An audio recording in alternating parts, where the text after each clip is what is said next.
Listen to this verse. It's amazing.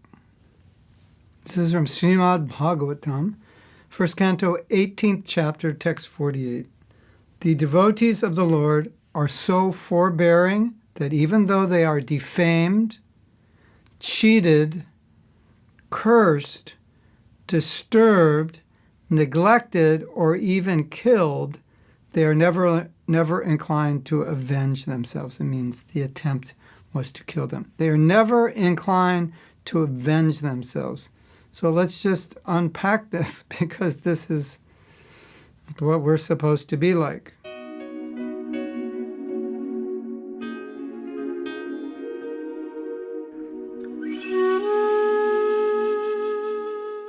This is the story about Samik Rishi and Maharaj Parikshit. And Samik Rishi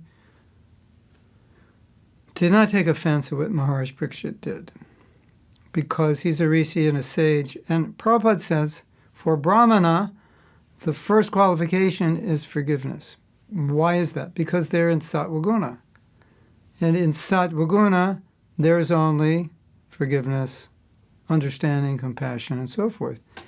In Rajaguna or Tamagun, there's revenge. So if you sometimes say, I just can't forgive, I just can't let go, or worse, I want to take revenge, or worse, I want to see that person suffer, then you should understand you're being strongly influenced by passion and or ignorance. And if we are trying to be Krishna conscious, it doesn't work from the mode of passion or the mode of ignorance. And that's why some of us who do not live a very sattvic life have a very difficult time being Krishna conscious. All these desires come up and we find it difficult to chant our rounds, find it difficult to follow principles.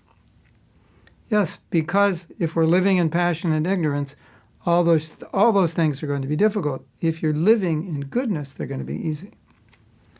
What to speak if you're living on the transcendental platform? Then, on that transcendental platform, you have such deep compassion for all living entities that you could never retaliate against anyone for their ignorance, because you don't think retaliation is worth the pain, so-called pain, that you're feeling, because you're not really feeling it so much, the pain of another person, because you're feeling when they're criticizing or blaspheming you or mistreating you, you're actually feeling their pain, because unless they're in pain, they wouldn't do that. They're very miserable.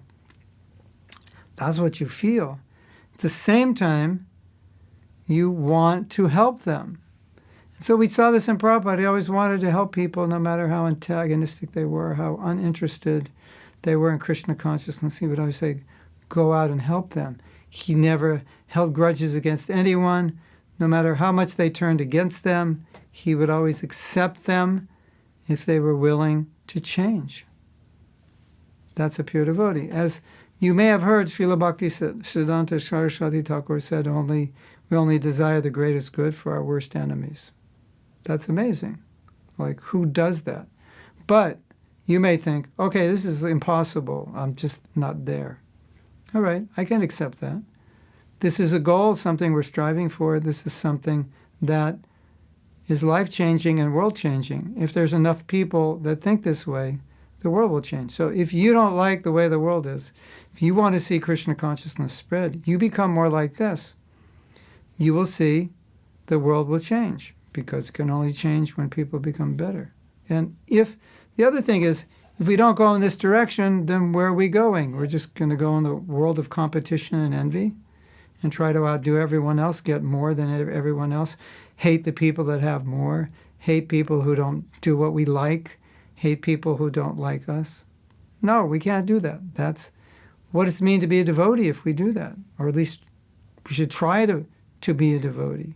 We should try to act and think properly. That's what it means.